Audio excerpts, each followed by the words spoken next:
Саламатсыздар ма 8 сынып оқушылары 30-ші есеп бөлшек түрінде жазыңдар. Оқушылар, мұндағы x-тің және y-тің астына 1 бар деген сөз ортақ бөлімі келтіреміз. 1 мен 4-тің ортақ бөлімі 4 болады. Мұнда 4 жазылайық. 4-ті x-тің астында 1 бар деген сөздерге 1-ге бөлеміз 4 болады. Мұнда 4 беріледі, ал мұнда толықтауыш көбейткіш 4-ке 4-ті бөлетін болсақ 1 болады. Сонда көбейтеміз 4x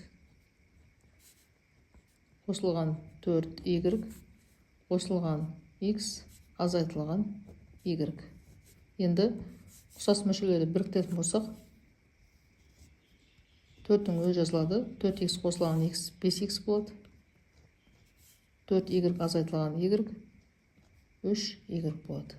Мінекей бөлшек түріне келтірілді. Енді мұнда ортақ бөлімі a қосылған b қосылған s болады. Себебі мұнда a-ның астында 1 бар деген сөз.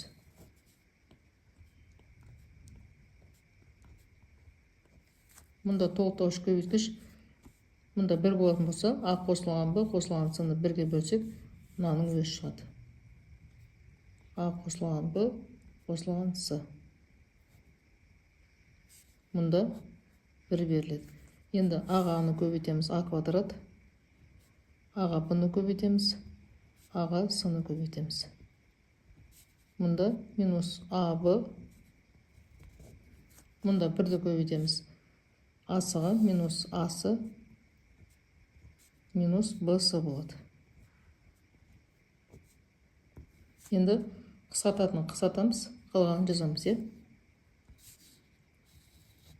Мұнда бізде a квадраттың өзі жазылады, ешқандай пары жоқ.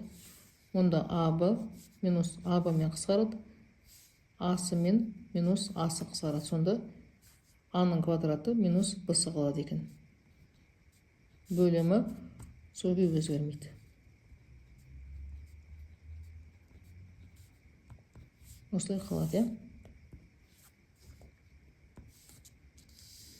Енді мұнда ортақ бөлімі n беріледі. Яғни n болады.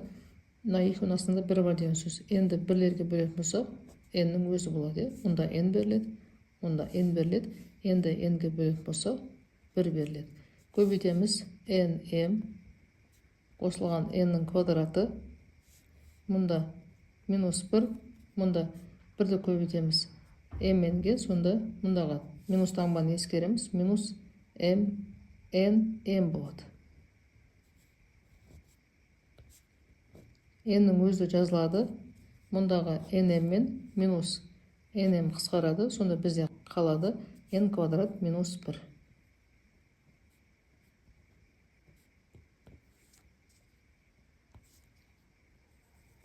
Енді мұнда бізде ортақ бөлімі 3ax қосылған y квадрат болады. Мұнда 1 беріледі, ал мұнда 3ax қосылған y квадрат беріледі.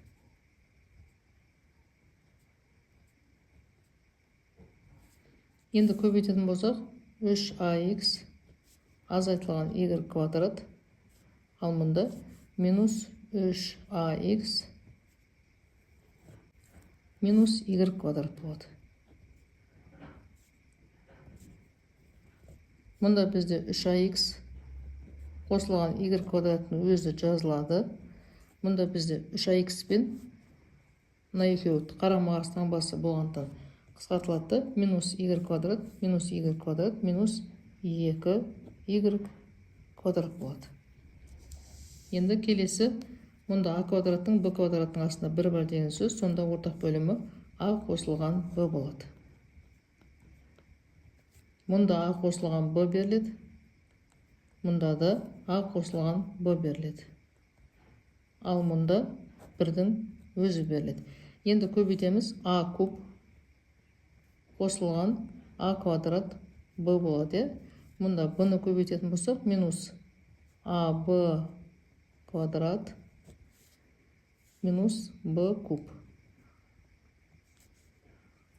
Келесі минус a куб көбейтеміз, b-ға минус a куб болады. Мұнда минус b куб көбейтеміз, минус 1-ге плюс b куб болады. мына бізде b. Енді бізде қалады, мұнда a куб пен минус a куб қысқарады екен, минус b куб пен плюс b куб қысқарады екен, сонда бізде қалады a квадрат b минус ab квадрат. a квадрат b минус ab квадрат. Мына бізде квадрат. Қалады a қосылған b. Енді соңғысы. Мұнда бізде 1 қосылған x квадрат, ал мұнда мінеке, мына өрнектің астында 1 бар деген сөз. Ортақ бөлімі мінеке осы болады.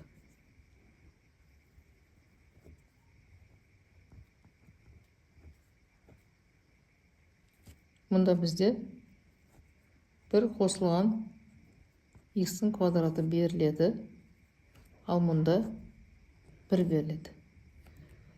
Енді көбейтіп жақшаны ашайық. Сонда 1 қосылған x-ің квадратын көбейтеміз 1 азайтылған x-ің квадратына. Мұнда сәл түсініктігін жазалайық.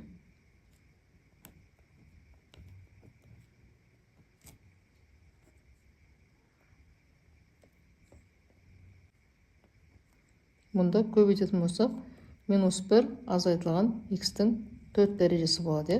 Енді бөлшектің бөлімі өзгермейді, солай жазылады.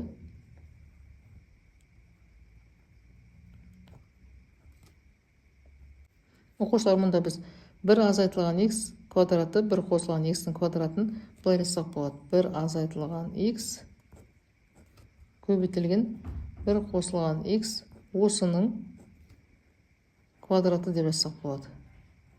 Мына өзгермейді. Минус 1 азайтылған x-тің 4 дәрежесі. Солай жазаламыз.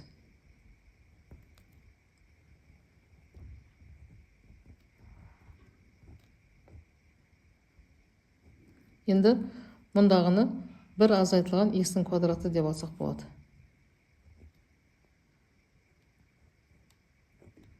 1 азайтылған x-тің квадраты и осының квадраты деп аламыз.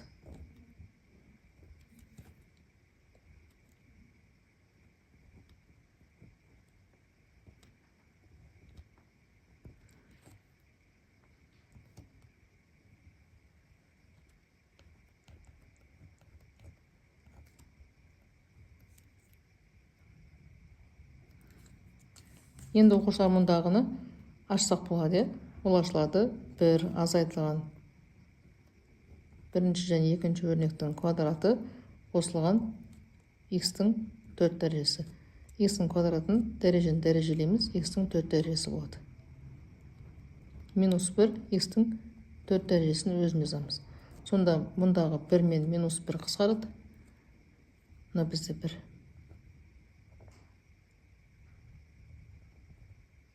Қысқартып жатырмыз.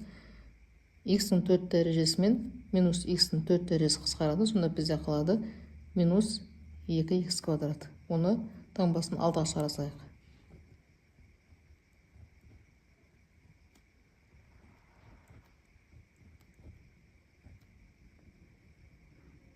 Мінеки осылай қалдырамыз. Оқушылар, түсінбеген сұрақтарым болса, пікірге жазып қалдырыңдар. Сау болыңдар.